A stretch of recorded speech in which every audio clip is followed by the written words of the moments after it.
Thanks everyone. Black Monday 2026 continues. Tampa Motor Mouth Show. Joel Vernon behind the microphone here, recording this for the new Facebook page because it's crazy, right? It's crazy. You want to stream on the page, okay?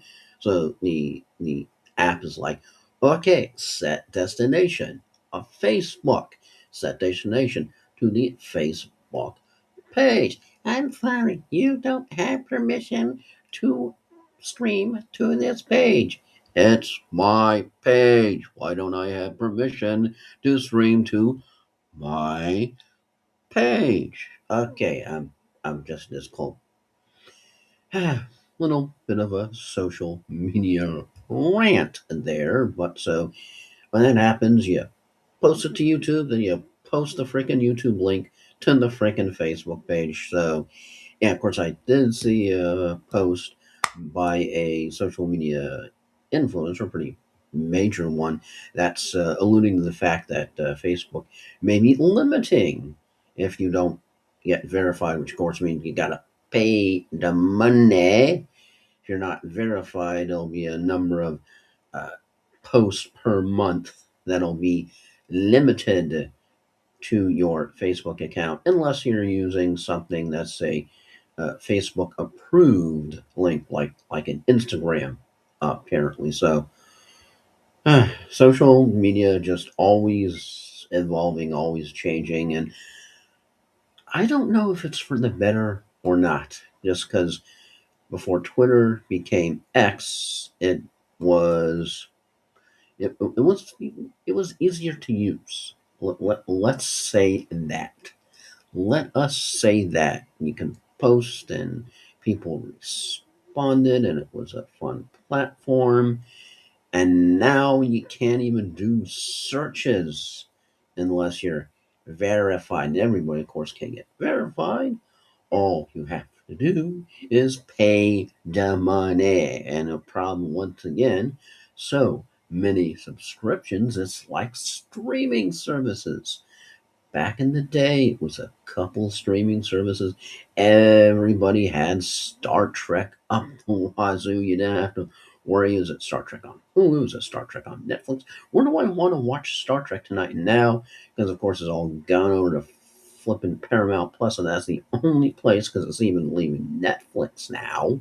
It's even leaving Netflix now, but yeah, the only place to really watch Star Trek is yeah, Paramount Plus or Hermes. But yeah, so how's everybody doing? Of course, it's Black Monday 2026 as we go over to my maybe not 30 gazillion tabs, but a few, a few tabs as you're trying to figure out, well, which Black Monday tracker do we tend to like? Because you have some Black Monday trackers that have way too much information. You have some that are far too simplistic.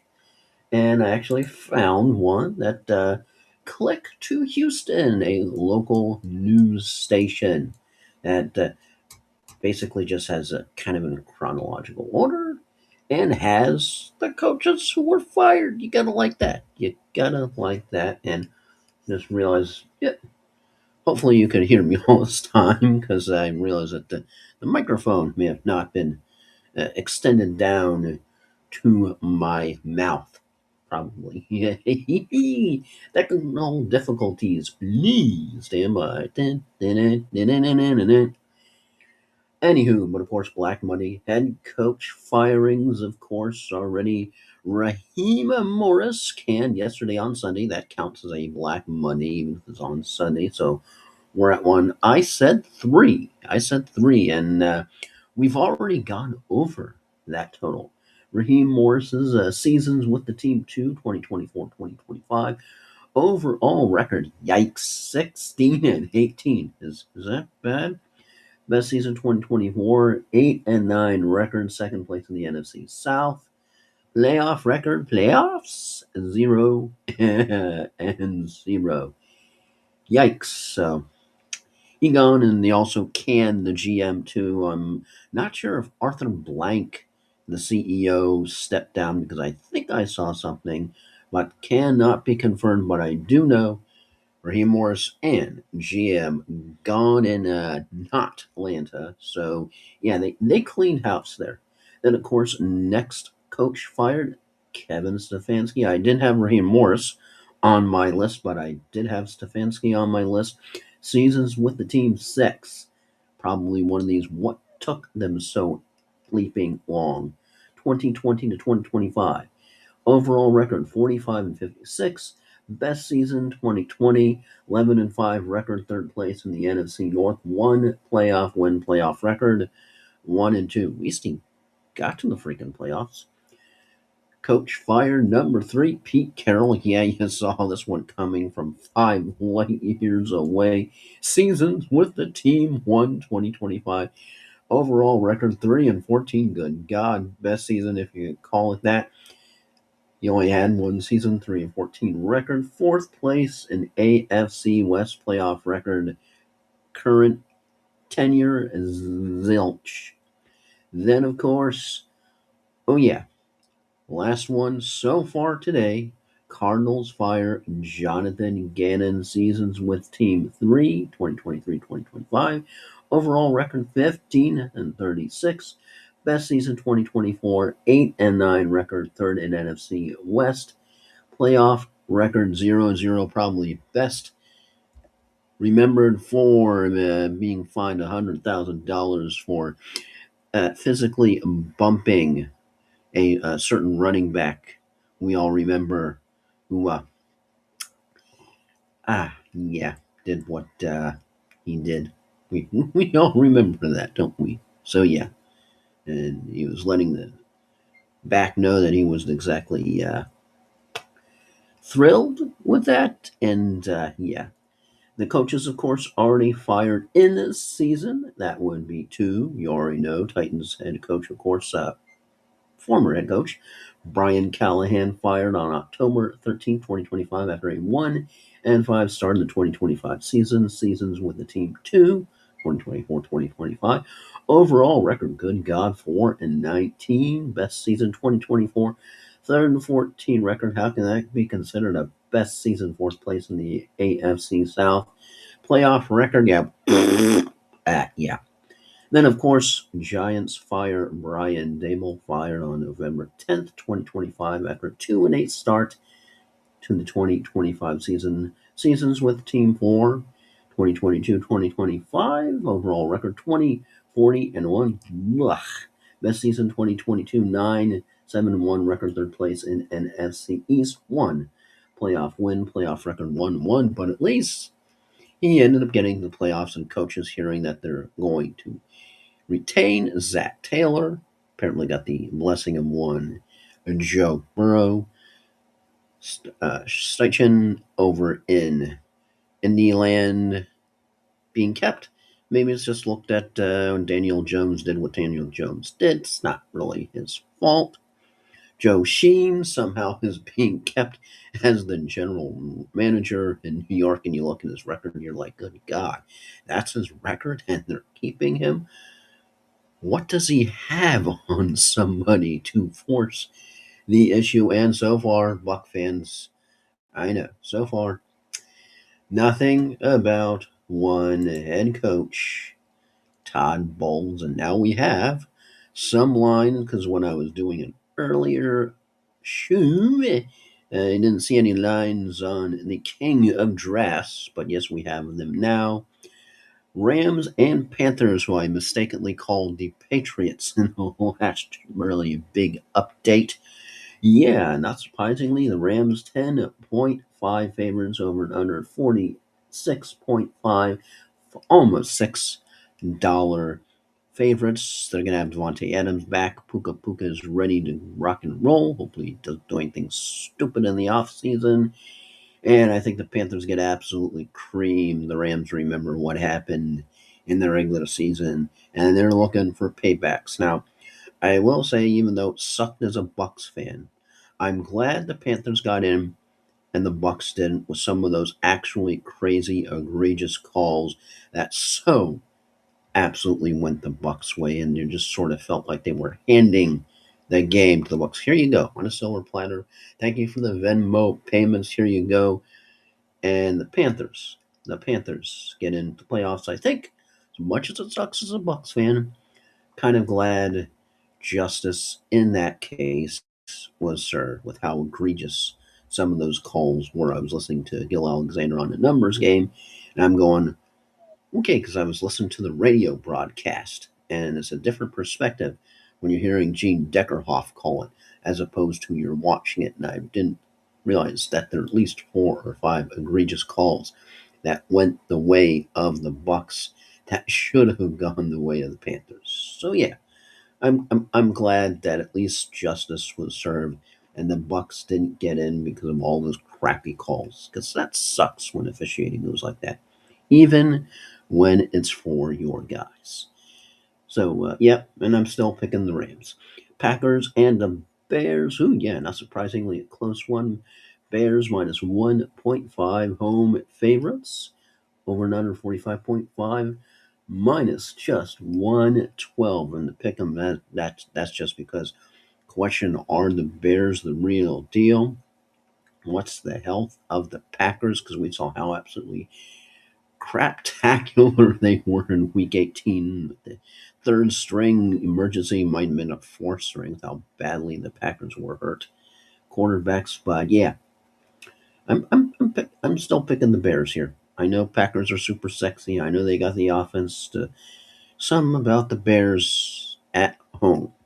Now, and all of a sudden it gets to the divisional round. All of a sudden we move one level deeper in the playoffs. Don't know. But for right now, I think the Bears are the better of the two teams. Then we got the Buffalo Bills going to Duval, and Buffalo is barely 1.5 road favorites, so we're over 51.5.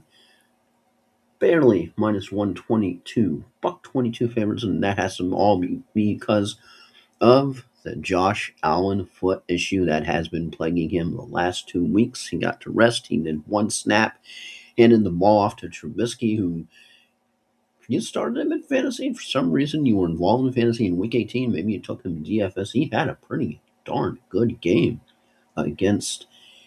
Yeah, he did. He did. No, was it the Jaguars? I think it was the Jets just in the season. Yeah, I know the Jets got absolutely spanked by somebody on Sunday. They just had a horrific season. This the Jets I saw that not since 1933 has there been a team that has gone an entire season without a single interception until now. That would be the Jets. Congratulations, as Tree would say. But yeah, the Tree subreddit would say that definitely deserves a congratulation. But yeah, the Bills. Who are you picking with this one? As I just I tend to think once again I got to go with the Jaguars because the Bills are all about Josh Allen, and once you take Josh Allen away, it's a whole bunch of no names that. Good boy, just all of a sudden the Bills had their fantastic games like yesterday when they absolutely just ran wild all over their opponent. They had games where you go up against the Falcons that absolutely stun them, and you're going, how in the hell did the Falcons beat the Bills? What? I got to pick the Jaguars. Jaguars are healthier right now. Their quarterback is healthier. The Jaguars are more on fire, I think, than the Bills going into the playoffs. Liam Cohen has them ready. And I just think the Bills are set up for some major disappointment in the wild card round. All right, 49ers and the Eagles, speaking of disappointment, oh boy, did the Niners get absolutely shut down by the Seahawks. And Eagles only 4.5 favorites, over and under 45.5, minus $2 favorite. That's got to be because of their offensive troubles. They're up and down with the offense. I still have to go with the Eagles. I know the 49ers have had themselves one bleeping amazing season. Kyle Shanahan still should be up there for Coach of the Year, just the job he has done. No Bosa, no Warner, Ayuk, MIA the whole freaking season, driving by the stadium, shooting a video. His contract and guarantees voided, and Shanahan still did that and still got the Niners to the playoffs and still was dominant in their division. But you still have to pick the Eagles. Eagles are rested, they're ready, and hopefully they got over whatever offensive malaise has been plaguing them in the middle of the season. Because if all of a sudden, if they're out and the 49ers knock them out, that's going to be crazy. But got to go the Eagles here then. Chargers and Patriots. Patriots are 3.5 home favorites, just barely a field goal over and under of 46.5, 192, almost $2 favorites. And Chargers, I know. Chargers looked pretty darn good when they won against the Eagles on Monday Night Football. Then they sat Justin Herbert down. Yeah, Chargers is pretty much you have it. Justin Herbert, who's dealing with the non-hand issue. You got to wonder how much the pain tolerance is going to be, especially going into a situation like a wild card, because all of a sudden flip a switch, different level of intensity. Week 18, week 17, boom, wild card playoffs. All of a sudden, hello, it's go time. And the reason why I'm picking the Patriots here, because I know you can make the case that Justin Herbert is the better quarterback, better than Drake May. And I know people out there are flipping out when I say that. How can you say that? Drake May is him. He's the MVP. No, I think it's Matt Stafford.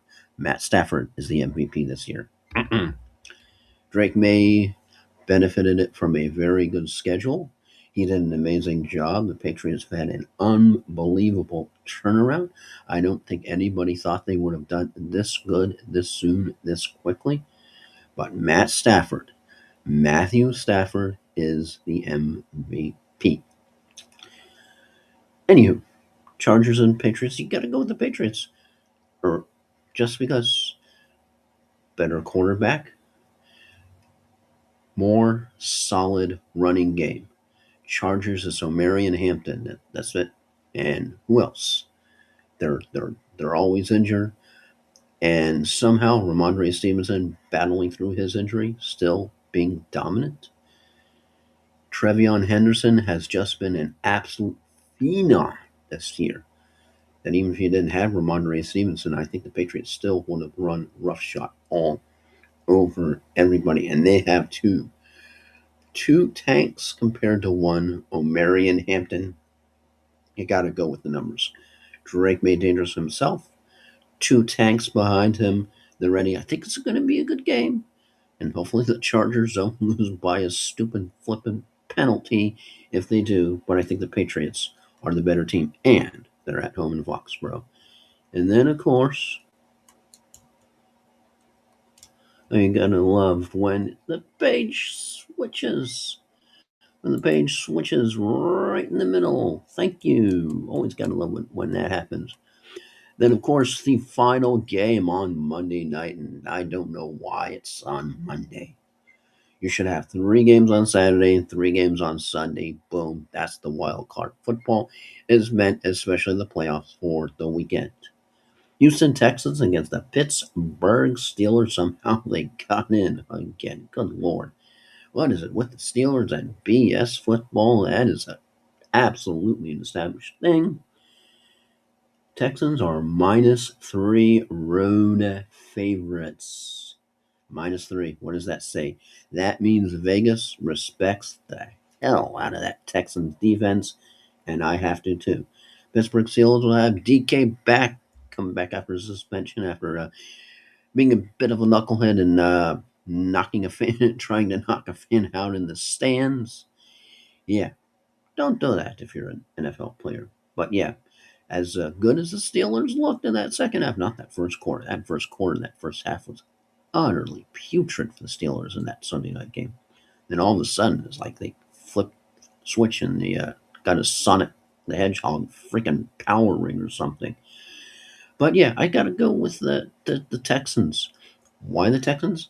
The Steelers' offense still, and I know even after last night, Texans have the more solid defense out of both teams, and I think the Texans' defense can shut down Aaron Rodgers big time. Absolutely, beyond the shadow of doubt, shut down his pedestrian offense. They know it's going to be trying to get it out to DK. They can shut DK down.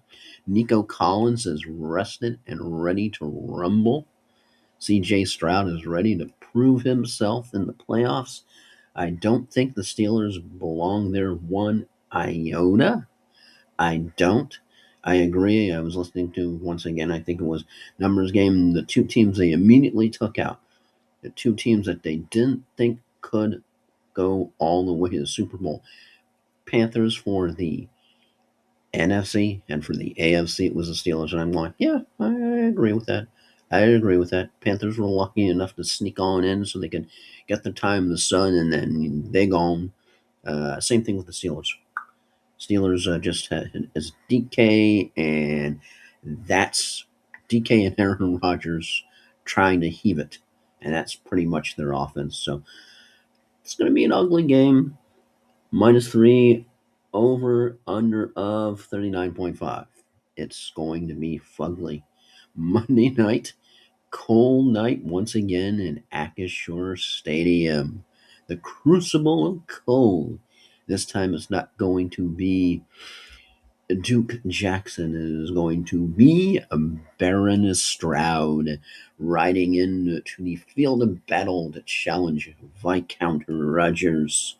See who will claim Akashir, and I think it shall be Baron Stroud. So, yeah, $1.75 for the Texans. You're picking the Texans. I'm sorry. I just feel like the Steelers don't belong. The Steelers got there. They won.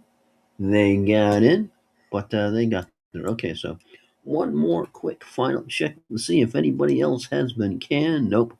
Last story, 2 hours old. That would be Pete Carroll. So, Black Monday Tracker. Let's see. We've got, as of 45 minutes ago, Gannon, Stefanski, Carroll all out. Okay.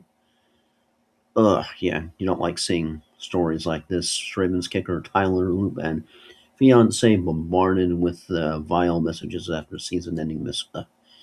You just never like seeing that at all. Let's see, according to Mark Davis, GM John Spytek, there's a name, will now lead all football operations in close collaboration with Tom Brady, including the search for the Raiders' new head coach. That's going to be a reality show. Checking. Playoff fantasy football. Yabba, yabba, yabba. Non-football. Political stuff. More political stuff. Yabba, yabba. Political. Yabba, yabba. Okay, we don't see anything. Yes. The BS is real. Somebody posted in Tree's subreddit. The BS is real. All you need to do is just, yeah, just have a priest bless the entire field, and that happens. Okay, I think that's pretty much it. Doesn't look like there's any more breaking news as of right now. So, four coaches, of course. We got Raheem Morris yesterday, Kevin Stefanski today, Jonathan Gannon, and Pete Carroll, and the GM for the Falcons gone and canned. Joe Sheen somehow retained for the Giants, and that's it. So we are just about 1:30, and nothing new has broken for Black Monday 2026 as of yet. And I'm Joel Merlin.